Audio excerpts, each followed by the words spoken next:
ছোটবেলা থেকেই বছরের ২টা ঈদের দিন একটা কেমন যেন অন্যরকম অনুভূতি কাজ করে। যেখানে থাকি বা যারাই থাকে সাথে, আগের মতো হয়তোবা তেমনটা না হলেও দেখা গেছে যে ঈদ মানে আসলে ঈদই। ঈদের দিন একটা অন্যরকম ভালো লাগা কাজ করেই।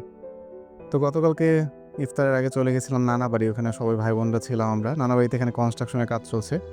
এখান থেকে একটু হাঁটাহাঁটি করে নানা বাড়িতে একবারে ইফতার-টিফতার করে আমরা সবাই চলে গেলাম খালামণির বাসায়। খালামণির বাসা কাছেই। ওখানে কাজিনরা মেহেদি লাগাচ্ছিল, আমি দেখতেছিলাম।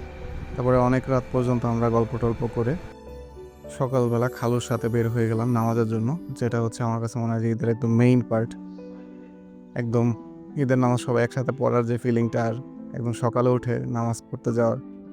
এরপর খালামণির বাসায় এসে এখানে খালামণি সেমাই রান্না করছিল। এখান থেকে খাইয়ে আবার সবাই মিলে আবার নানা বাড়িতে যাই। এরপর নানা ভাইয়ের সাথে দেখা করে দুপুরবেলা খালামণির বাসায় এসে আবার খাওয়া-দাওয়া করে বিকালের দিকে খুবই টায়ার্ড লাগছিল, আসলে খুবই গরম পড়ছে আজকে এদিকে। তো বাসায় চলে আসি, বাসায় আবার মা ছিল। তো খুবই শর্ট একটা ভিডিও, তেমনভাবে ভিডিও করিনি। সবাইকে ঈদ মোবারক। জাস্ট এই বিশেষ দিনটার এক্সপিরিয়েন্স আসলে শেয়ার করলাম।